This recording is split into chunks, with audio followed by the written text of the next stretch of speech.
નમસ્કાર વિદ્યાર્થી મિત્રો, કેપી ઇન્સ્ટિટ્યૂટમાં ધોરણ 11 ગણિત પ્રકરણ 1 ગણમાં આપ સર્વે વિદ્યાર્થી મિત્રોનું હાર્દિક સ્વાગત છે. મિત્રો, અગાઉના વિડીયોઝ તમે જોયા છે. આપણે જોઈએ છીએ ગણ ક્રિયાઓ વિશે. ગણ ક્રિયાઓમાં કેટલાક દાખલાઓ ગણ્યા છે. અગાઉના વિડીયો દરમિયાન ગણ ક્રિયામાં આપણે યોગગણ અને છેદગણ કેવી રીતે મેળવવા એની ચર્ચા કરી. આજે એક આગળની ગણ ક્રિયા છે તફાવત ક્રિયા. તો ચાલો મિત્રો, તફાવત ક્રિયા માટે એક્ઝામ્પલ 1 આપણે જોઈએ. જો ગણ એમાં આ સભ્યો આપેલા છે, ગણ બીમાં સભ્યો આપેલા છે, ગણ સીમાં આપેલા સભ્યો છે અને ડીમાં આપેલા છે. ચારે ચાર ગણ આપણને યાદીની રીતમાં આપેલા છે. આપણે શું કરવાનું છે? નીચેના ગણ મેળવો. આ બધા જ ગણ મેળવવાના છે. તો અહીંયા આપણને આપેલું છે, આ હું જો કાઢી નાખીશ, એટલે હું કાઢી નથી નાખતો, અત્યારે હું અહીં રાઉન્ડ મૂકી દઉં છું. જો આપણે કાઢી નાખીએ અને અહીંયા લખવાનું છે અહીં A B C D, આ પણ વસ્તુ આપણે કાઢી નાખવાની અને ત્યાં લખવાનું આપેલા છે. અહીં એ ગણ, આ B C D આપેલા છે. અને પછી આપણે પહેલો પ્રશ્ન લખવાનો. હવે એક A માઇનસ B બરાબર A માઇનસ B, એટલે કે A અને B નો તફાવત ગણ આપણે શોધવાનો છે. વ્યાખ્યાને થોડી યાદ કરી લઈએ. ગણ એમાં હોય પણ ગણ બીમાં ન હોય એવા તમામ સભ્યોનો ગણ એટલે તફાવત ગણ થાય. A અને B નો તફાવત ગણ થાય. તો પહેલાં એના બધા જ સભ્યો અહીં આપણે ઉતારી દઈશું. 3, 6, 9, 12, 15, 18, 21. પછી માઇનસનું ચિહ્ન છે એટલે માઇનસ મૂકી દઈએ.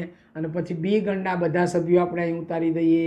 2, 8, 12, 16, 20 અને અહીંયા બ્રેકેટ કમ્પ્લીટ કરીએ. હવે બરાબરની એક્ઝેક્ટ નીચે બરાબર લખાવવું જોઈએ. નોટ્સ તૈયાર કરવાની છે મિત્રો. એક વખત બરાબર અહીંયા કરીએ, પછી અહીંયા કરીએ એમ આડાવડું નહીં. બરાબરની એક્ઝેક્ટ નીચે જ બરાબર આવવું જોઈએ. હવે તમે જુઓ, ગણ એમાં હોય એવા સભ્ય લેવાના, પણ એ સભ્ય બીમાં આવવો જોઈએ નહીં. બરાબર છે? તો પહેલાં હું 3 જોઈશ. આમાં જો 3 ક્યાંય છે નથી, તો હું 3 લઈ લઈશ. 6 અહીંયા છે, આમાં ક્યાંય નથી, હું લઈ લઈશ. 9 આમાં છે, આમાં ક્યાંય નથી, એટલે હું લઈ લઈશ. 12 આમાં છે અને આમાં પણ છે, એટલે હું નહીં લઉં. 15 પહેલાંમાં નથી, 15 પછી 18 આમાં નથી, 21 આમાં નથી, અને અહીં હું પૂરું કરીશ. બીનો એક પણ સભ્ય આપણે લેવાનું નથી. માત્ર એના એવા સભ્યો કે જે સભ્યો એમાં જ હોય પણ બીમાં ન હોય. અને આ જ ગણને જો આપણે બીજા ગુણધર્મમાં બતાડવું હોય તો આપણે એવું કહી શકીએ કે ગણ એમાં હોય પણ એ અને બીમાં ન હોય.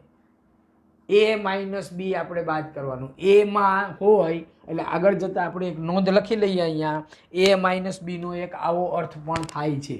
આ દાખલા માટે હું તમને નોંધ બતાડું છું. અહીંયા A માઇનસ બીનો એક બીજો અર્થ આ પણ થાય છે. A માઇનસ A છેદ B, એટલે કે A અને Bનો જે સામાન્ય સભ્ય છે એ તમે કાઢી નાખો અને એના વધેલા જે સભ્યો છે એ તમે લખો, એટલે આ થશે. ઓકે?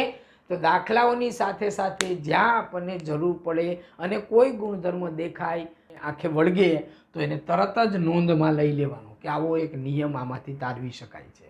તો પ્રશ્નોની સાથે સાથે આપણે નિયમોને તારવતા જવાના છે. નેક્સ્ટ આપણે આગળ જઈએ બીજો પ્રશ્ન માટે. બીજો પ્રશ્ન હું લઉં છું. એમાં હું કીધું છે A માઇનસ C. તો એના બધા ઘટકો તો મારે લખવાના જ છે. 3, 6, 9, 12, 15, 18, 12, 15, 18, 21. માઇનસ C લખીએ આપણે તો 2, 4, 6, 8, 10, 12, 14, 16 અને અહીં બ્રેકેટ કમ્પ્લીટ. 14 પછી કોમા, અને એ કોમા અહીંયા આગળ 16 ને લાગે છે, 16 પછી કોમા નથી. આ ખાસ ધ્યાન રાખજો. જગ્યાના અભાવે આપણે નીચે લાઈનમાં ઉતરી જવાય, વાંધો નહીં, પણ લખવાની સિમેટ્રી ધ્યાનમાં રાખવાની. બરાબરની એક્ઝેક્ટ નીચે બરાબર આવવું જોઈએ. અને હવે એમાં હોય એવા સભ્યો લઈએ, સીના સભ્યો આપણે લેવાના નથી.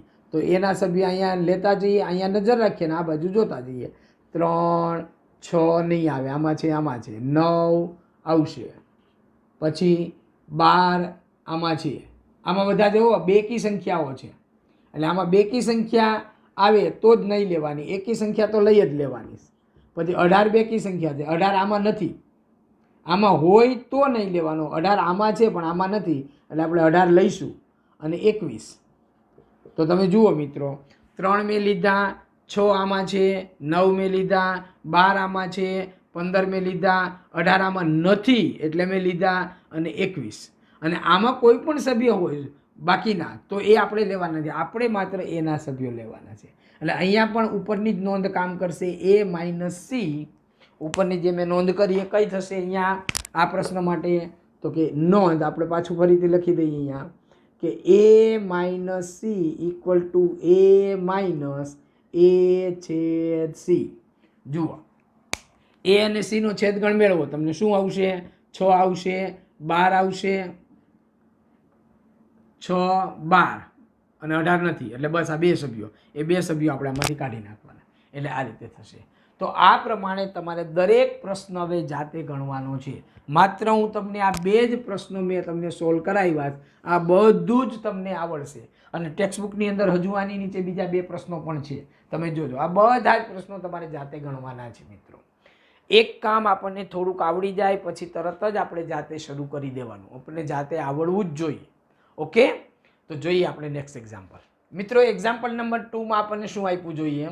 જો ગણ x બરાબર 4 સભ્યો આપ્યા છે A B C D અને y માં આપણને આપ્યા છે A B D G 4 સભ્યો, અને આપણે નીચેના ગણો મેળવવા છે x minus y minus x અને x છેદ y. ઓકે, તો હમણાં આપણે જે પહેલા દાખલામાં જોયું એના જેવું જ કરવાનું છે, પણ એ પહેલા પ્રશ્નને જવાબ સ્વરૂપે લખવાનો. તો અહીંયા આપણે પ્રશ્નમાં જો આપ્યું છે એને આપણે જ્યારે નોટ્સ લખીએ ત્યારે જો નહીં લખવાનું, એને બદલે આપણે લખવાનું અહીં x બરાબર આ અને y બરાબર આ બધું કાઢી નાખવાનું, આને પણ કાઢી નાખવાનું અને લખવાનું આપેલ છે. આટલું આપ્યા પછી આપણે પહેલો પ્રશ્ન અહીંયા ગણવાનો. હવે પહેલો પ્રશ્ન આપણને જોઈએ x માઇનસ y બરાબર, તો એક્સના બધા સભ્યો આપણે પહેલાં લખી દઈશું A B C D, પછી પાછું માઇનસ લખીએ, પછી વાયના બધા સભ્યો ઉતારી દઈએ A B D G. Okay, ચાલો. તો હવે આટલું લખ્યા પછી આપણે સ્ટેપ બાય સ્ટેપ જોતું જવાનું. અહીંયા જ હવે નજર રાખવાની છે, આપણે જ્યાં ત્યાં હવે નજર નહીં રાખીએ. આપણે એક સ્ટેપ ઉપર આવી ગયા. અહીંયા જોઈએ એક્સમાં હોય પણ વાયમાં ન હોય, એટલે પહેલા ગણમાં હોય પણ બીજા ગણમાં ન હોય. તો જોઈએ આપણે A આવે છે પહેલા ગણમાં, બીજામાં નથી. B અહીંયા છે, C નથી આવતું ત્યાં, D બેયમાં છે એટલે આ કાઢી નાખવાનું. તો A C આગળ થયું. અને આમાં પણ મેં આગલા દાખલામાં જે રીતે નોંધ લખાવી એવી નોંધ બનશે. દરેક દાખલે વિચારતું જવાનું. આની નોંધમાં કોઈ નિયમ સમાયેલો છે તો x માઇનસ y બરાબર x માઇનસ x છેદ y, આ નિયમ સમાયેલો છે. જુઓ, x અને y નો છેદગણ કયો છે? તો કે B અને D, BD. તો B x માંથી BD કાઢી નાખો, બાકી જે વધ્યું તે આપણને મળશે. એટલે અહીંયા આ જે મેં નોંધ આપી છે તમને એ ખૂબ જ અગત્યની છે જ્યારે આપણે ગુણધર્મોની ચર્ચા કરીશું ત્યારે. આવી જ રીતે નેક્સ્ટ એક્ઝામ્પલ 2 છે, આ તમારે જાતે ગણવાનું અને એની જાતે નોંધ બનાવવાની છે. y માઇનસ x આ તમારે જાતે ગણવાનો છે. અને છેલ્લે ત્રીજો દાખલો આપ્યો છે, એ ત્રીજો દાખલો પણ એકદમ સહેલો છે, x છેદ y, આ પણ તમારે જાતે ગણવાનું છે. તો કેટલુંક કામ તમારા માટે છોડતો જાઉં છું, કારણ કે મને અહીંથી ખાતરી બનતી જાય છે કે જો તમે સ્ટેપ બાય સ્ટેપ બધું જ એક એક શબ્દ ધ્યાનપૂર્વક સમજતા હશો તો આવા પ્રશ્નો તમને જાતે ઉકેલતા આવડશે, એમાં કોઈ જ શંકા નથી. જોઈએ મિત્રો આપણે નેક્સ્ટ એક્ઝામ્પલ. ચાલો મિત્રો એક્ઝામ્પલ નંબર 3 ઉપર જોઈએ આપણે. જો r એ વાસ્તવિક સંખ્યાનો ગણ છે અને q સમય સંખ્યાનો ગણ હોય તો r માઇનસ q શું થશે? અહીંયા મિત્રો સંખ્યા ગણો વિશે આપણે ચર્ચા કરવાની છે. સીધું જ આપણને આર અને ક્યુની વાત કરી છે. એટલે મિત્રો આપણે કેટલીક બાબતોની ચર્ચા છે એ આપણે સમજી લઈએ અને પછી સંખ્યાગણની આપણે આ પ્રશ્નની ચર્ચા કરીએ. તો અહીંયા આપણે જોઈએ છીએ એ પહેલાં શરૂઆતમાં આપણે પ્રાકૃતિક સંખ્યાઓનો ગણ લીધો હતો.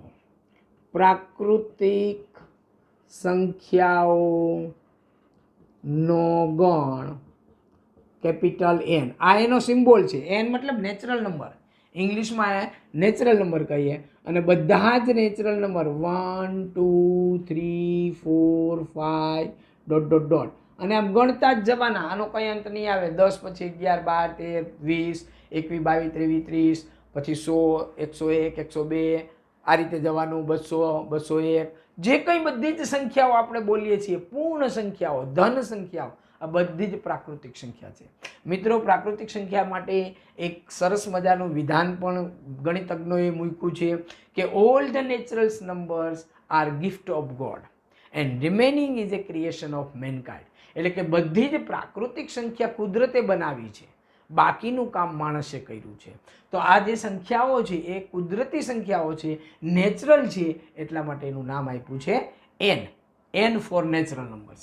ત્યાર પછીનો આવે છે પૂર્ણ ગણ. પૂર્ણ સંખ્યાઓનો ગણ. સંખ્યાઓનો ગણ. પૂર્ણ સંખ્યાઓના ગણને આપણે ડબલ્યુ કહીએ છીએ. Hall set. હોલ મતલબ પૂર્ણ. એની અંદર પ્રાકૃતિક સંખ્યા તો બધી આવશે જ, પણ એક સંખ્યા વધારાની આવશે અને એ સંખ્યા છે શૂન્ય.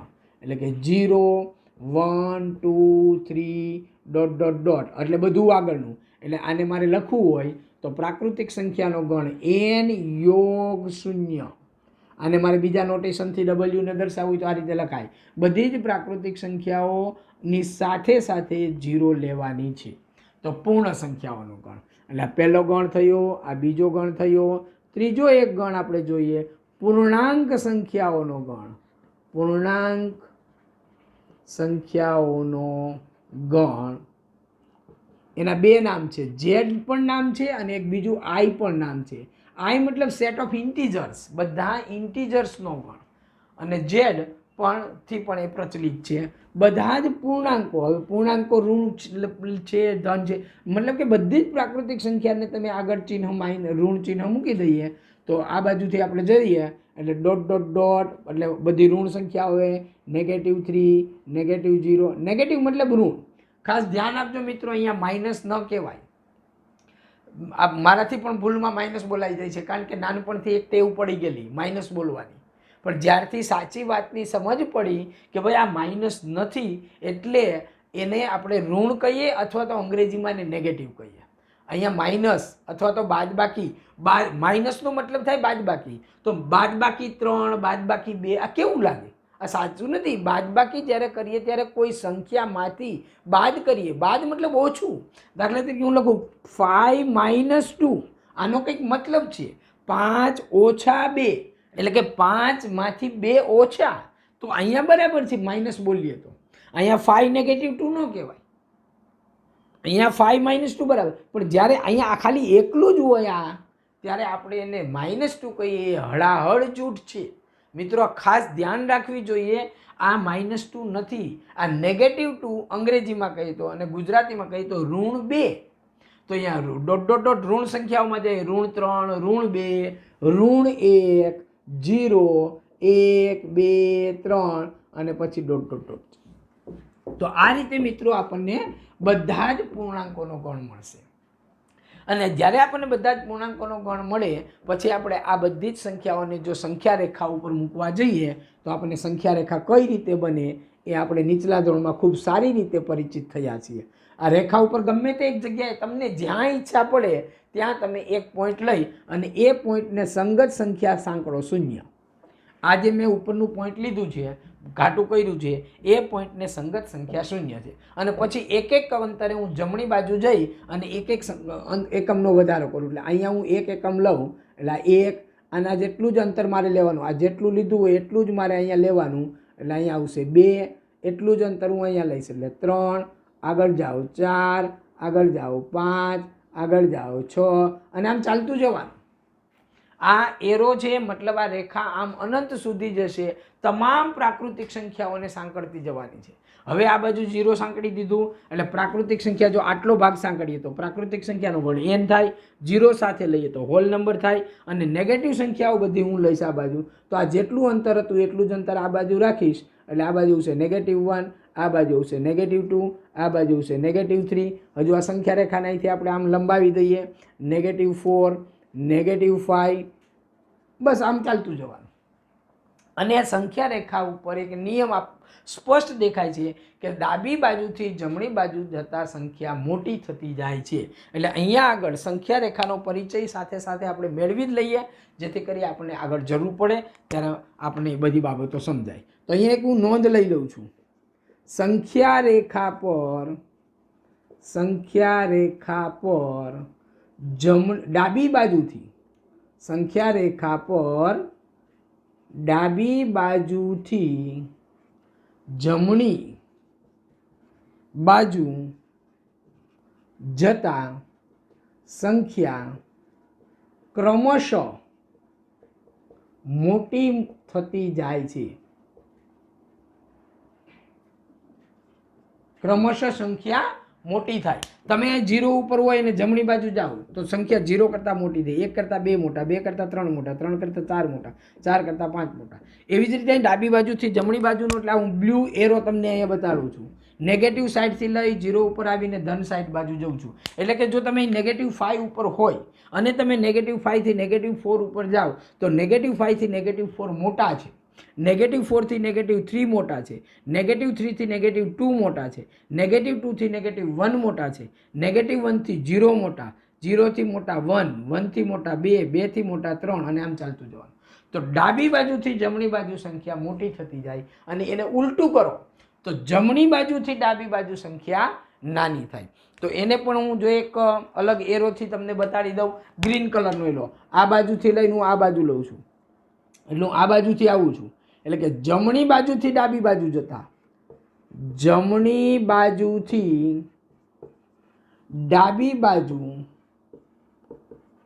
સંખ્યાઓ નાની થતી જાય છે. આ કન્સેપ્ટ ઘણા બધા બાળકો બરાબર સમજતા નથી અને એના કારણે ગણિતની અંદર કેટલીક વખત જ્યારે શિક્ષકો અહીંયા ભણાવે છે ત્યારે એ શું કર્યું એ સમજ જ નથી પડતી. તો આવી નાની નાની બાબતોને આપણે ક્યારેય એવોઇડ નહીં કરવી જોઈએ, બરાબર એક વખત ધ્યાન આપી અને સમજી લેવી જોઈએ. હવે આ 3 ગણની મેં ચર્ચા કરી. તમે જુઓ પ્રાકૃતિક સંખ્યા ગણ આવી ગયો, બધો હોલ નંબર આવી ગયો એટલે 0 પણ આવી ગયો અને બધા જ પૂર્ણાંકો આવી ગયા.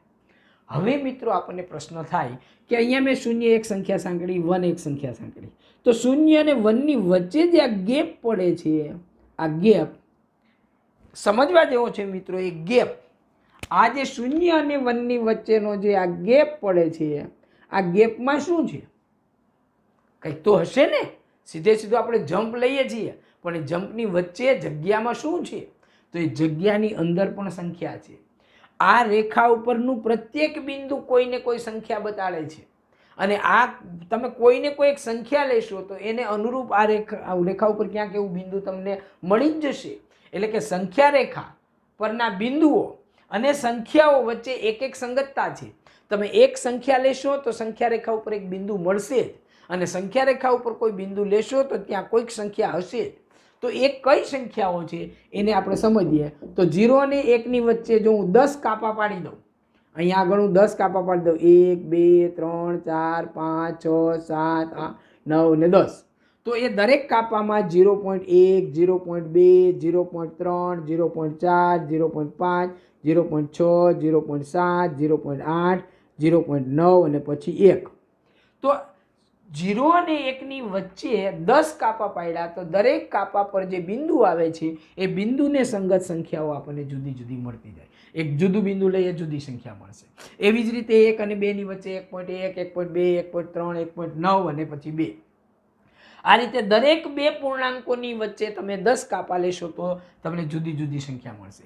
હવે પ્રશ્ન એ થાય 0 અને 0.1 ની વચ્ચે હું 10 કાપા લઉં તો ત્યાં પણ મને જુદી જુદી સંખ્યાઓ મળશે. 0 અને 0.1ની વચ્ચે હું 10 કાપા લઉં તો દરેક કાપાનું મૂલ્ય થશે 0.1, 0.02, 0.03 અને આમ કરતાં કરતાં 0.09 અને પછી આવશે 0.1. તો જુઓ તમે કેટલી ને કેટલી, જેમ આપણે ઝૂમ કરીએ છીએ મોબાઈલની અંદર, આપણે આમ આમ આમ આંગળીથી ઝૂમ કરીએ છીએ, ઝૂમ કરીએ એટલે એ રેખા મોટી થઈ જાય, એની વચ્ચે ઘણા બધા પોઈન્ટ્સ દેખાય. તો આ એ બધા પોઈન્ટ્સ છે. અને આ જ રીતે 0 અને 0.1ને તમે ઝૂમ કરશો, 0 અને 0.01ને તમે ઝૂમ કરશો તો 0.001, 0.002 આવી રીતે બધી સંખ્યાઓ મળશે. એટલે તમે જેમ જેમ ઝૂમ કરતા જશો તેમ તેમ એ સંખ્યા નાની ને નાની નાની ને નાની થતી જશે. અને આ જે બધો કન્સેપ્ટ છે એ વિકલન તમે જ્યારે ભણશો, સંકલન, એને જો કે કેલ્ક્યુલસ કહેવામાં આવે છે, આખું કલનશાસ્ત્ર જ્યારે તમે ભણશો ત્યારે આવી બધી બાબતોની ખૂબ જ જરૂર પડવાની છે. એટલે હું આજે સાથે સાથે તમને આ બાબતોની ચર્ચા કરું છું. મને ખબર છે થોડી ચર્ચા લાંબી થાય છે, પણ ખૂબ જરૂરી છે એટલે મારે ચર્ચા કરવી પડે છે મિત્રો. ઓકે, તો આ જે બધી વચ્ચે ઝીણી ઝીણી સંખ્યાઓ આવતી જાય છે એ સંખ્યાઓને આપણે જો કોઈ કેટેગરી વાઇઝ વહેંચવી હોય તો કઈ રીતે વહેંચીએ? તો બે પૂર્ણાંકોની વચ્ચે આવતી જે સંખ્યા છે એને અપૂર્ણાંક કહેવાય. બે પૂર્ણાંકોની વચ્ચે આવતી સંખ્યાને શું કહીશું આપણે? અપૂર્ણાંક કહીશું. એટલે અહીંયા હું એક પાછીનો એક નોંધ લઈ લઉં. નોંધ, બે પૂર્ણાંકો ની વચ્ચે આવતી સંખ્યાને અપૂર્ણાંક સંખ્યા કહેવાય છે. જો મિત્રો અહીંયા મેં પૂર્ણાંક સંખ્યા લખ્યું, એની સંધિ છૂટી તમે પાડો. પૂર્ણ અંક, આખો અંક, આ બધા આખા અંક છે. તમે કોઈને 1 રૂપિયો આપો, 2 રૂપિયા આપો, 3 રૂપિયા આપો, 50 રૂપિયા આપો, 100 રૂપિયા આપો, 1000 રૂપિયા આપો તો તમે પૂર્ણ અંકમાં એને રૂપિયા આપો. પણ જ્યારે તમે કોઈને 1.5 રૂપિયો આપો, 1 રૂપિયો અને 50 પૈસા આપો તો તમે એ પૂર્ણ અંકમાં રૂપિયા આપ્યા નથી. એવી જ રીતે તમે કોઈ એમ કે આ એક પેન, આ બીજી એક પેન, આ ત્રીજી એક પેન, તો આ પૂર્ણ છે. પણ તમે આ પેનને અહીંથી ઢાંકણું કાઢી નાખવું અને પછી આપો તો આ પેન પૂર્ણ નથી, આમાંથી કંઈક ઓછું થઈ ગયું. ધારો કે આ ઢાંકણું છે, આની ઊંચાઈ આટલી છે, અહીંથી કાઢી લઉં તો ટીપ ઉપર આવે છે, એની ઉપર થોડીક આ ઢાંકણાની જગ્યા રહેતી હતી, એ જગ્યા એની હાઈટ નાની થઈ ગઈ, અપૂર્ણાંક થઈ ગયું. તો પૂર્ણાંકનો મતલબ થાય છે પૂર્ણ સંખ્યા, અપૂર્ણાંકનો મતલબ થાય છે અપૂર્ણ સંખ્યા. અને એ જે આપણે 1.1 લખીએ કે 0.5 લખીએ, બધી અપૂર્ણાંક સંખ્યાઓ છે. તો આ જે અપૂર્ણાંક સંખ્યાઓ છે એ અપૂર્ણાંક સંખ્યાઓને પણ ગણિતની અંદર બે ભાગમાં વહેંચવામાં આવી છે. અપૂર્ણાંક સંખ્યાઓને બે ભાગમાં વહેંચી છે. એક ભાગ છે સમય સંખ્યા અને બીજો ભાગ છે અસમય સંખ્યા. બે ભાગમાં વહેંચવામાં આવી છે, સમય સંખ્યા અને અસમય સંખ્યા. પૂર્ણાંક સંખ્યા રેખાનું જ્ઞાન લઈએ છીએ મિત્રો આપણે, એક એક નાની નાની બાબતોને બરાબર ક્લિયર કરવાની છે. અને આ ક્લિયર કરવા માટેનું આ ગણ સિવાયનું બીજું કોઈ સ્ટેજ નથી. ગણની અંદર જ આ બાબતોને આપણે ક્લિયર કરવાની છે આ ચેપ્ટરમાં જ. તો અપૂર્ણાંક જે સંખ્યા છે એ અપૂર્ણાંક સંખ્યાને બે પ્રકારમાં વહેંચી, સમય સંખ્યા, અસમય સંખ્યા. તો કયા પ્રકારની અપૂર્ણાંક સંખ્યાને આપણે સમય સંખ્યા કહીશું અને કયા પ્રકારની સંખ્યાને આપણે અપૂર્ણાંક કહીશું? તો જ્યારે તમે કોઈ સમય સંખ્યા લખો અથવા તો અપૂર્ણાંક સંખ્યા છે ત્યારે એ સંખ્યાનું નિરીક્ષણ કરવાનું. જો એ અપૂર્ણાંક આવૃત થતો હોય અથવા તો કોઈક જગ્યાએ અટકી જતો હોય તો એને કહેવાય સમય સંખ્યા. અને જો અપૂર્ણાંક આવૃત થતા ન હોય તો એને કહેવાય અસમય સંખ્યા. દાખલા તરીકે હું તમને એમ કહું, અહીંયા તમે લખો 0.3333 આમ ડોટ ડોટ, તો તમે જુઓ પોઈન્ટ પછી 3 છે એ એકનો એક આવ્યા કરે છે. એટલે તમે આગળ લખશો તો તમને ખબર જ પડી જશે કે અહીં 3 આવશે. હું આ રીતે લખ્યું 0.2552 2552 2552 આમ, તો એ 2552ના 4 નંબર છે એક સાથે આવૃત થાય છે. તો આવા આવૃત થતા હોય અથવા તો અહીંયા કોઈક જગ્યાએ આવીને અટકી જતા, દાખલા તરીકે 0.5 પછી બધા 0 છે.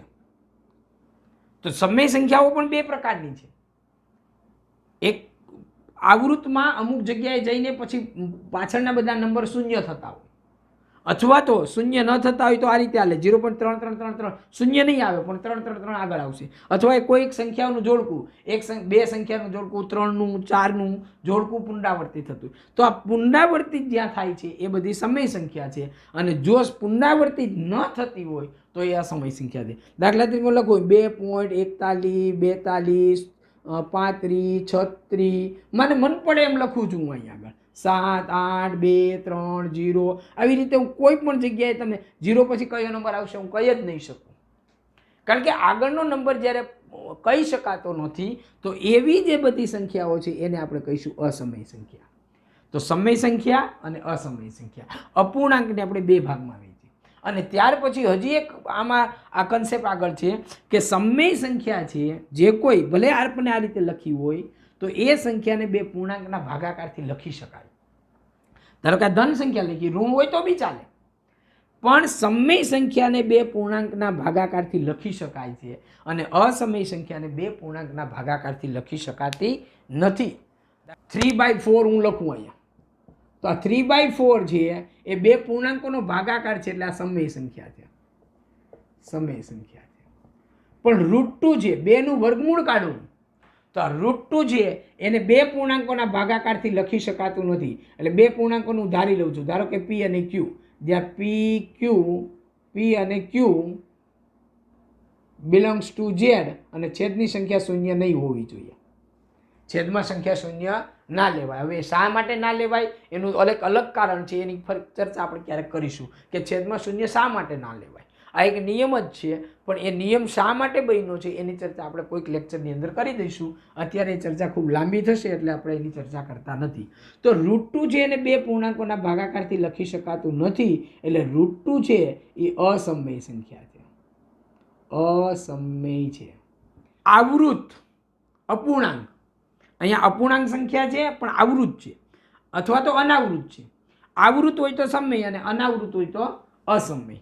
અને સમય સંખ્યાને બે પૂર્ણાંકોના ભાગાકારથી પણ લખી શકાય. એટલે આપણે એમ કહીએ કે બે પૂર્ણાંકોના ભાગાકારથી બનતી સંખ્યા સમય સંખ્યા છે અને જો કોઈ સંખ્યાને બે પૂર્ણાંકોના ભાગાકારથી ન દર્શાવી શકાય તો એ સંખ્યાને કહેવાય અસમય સંખ્યા.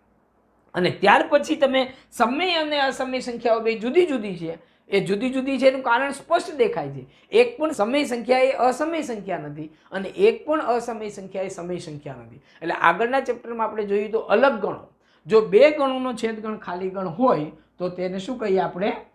અલગ ગણો કહીએ. તો સમય સંખ્યા માટેનું એક નોટેશન આપણે આપીએ તો કેપિટલ Q ને આપણે સમય સંખ્યાનો ગણ કહીશું. આપણે પ્રશ્નમાં આપ્યું છે કેપિટલ Q એ સમય સંખ્યાનો ગણ છે અને અસમય સંખ્યાનો ગણ કોને કહેવો એવું કોઈ નોટેશન નથી. આપણે ધારી લઈએ કે ધારો કે Q સ્ટાર એ અસમય સંખ્યાઓનો ગણ છે.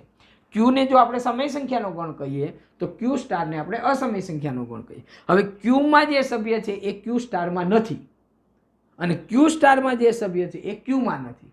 મતલબ કે Q માં જે સંખ્યા છે એ અપૂર્ણાંક હોય તો યા તો એ આવૃત Q માં છે એટલે ફરજિયાત આવૃત જ હોય અથવા તો ક્યાંક અટકી જતો આવૃત હોય. 0.3 પછીના આગળના બધા ઘટકો 0 હોય તો એ બે પ્રકારની હોય અને જો એ આવૃત ન હોય તો આની અંદર હશે.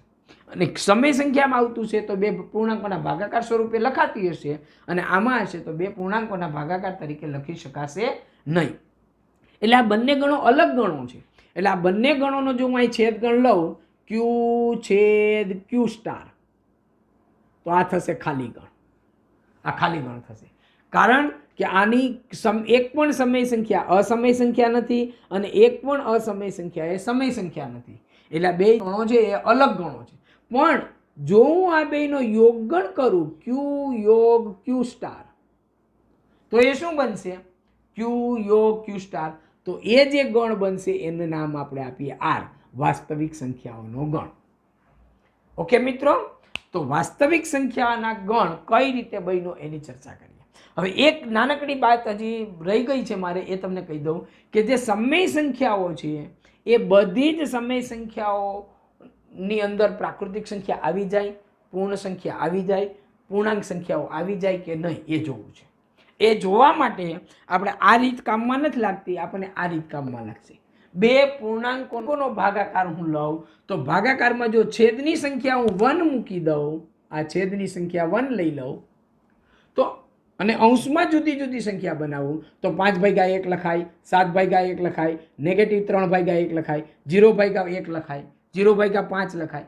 તો તમામ જે પ્રાકૃતિક સંખ્યા કે પૂર્ણ સંખ્યા કે પૂર્ણાંક સંખ્યાઓ છે એ બધા જ ને બે પૂર્ણાંકોના ભાગાકારથી દર્શાવી શકાય. એટલે કે તમામ પ્રાકૃતિક સંખ્યા છે એ W એટલે કે પૂર્ણ સંખ્યામાં છે, પૂર્ણ સંખ્યા ઝેડમાં છે અને ઝેડની બધી સંખ્યા ક્યુમાં છે અને ક્યુની એક પણ સંખ્યા ક્યુ સ્ટારમાં નથી.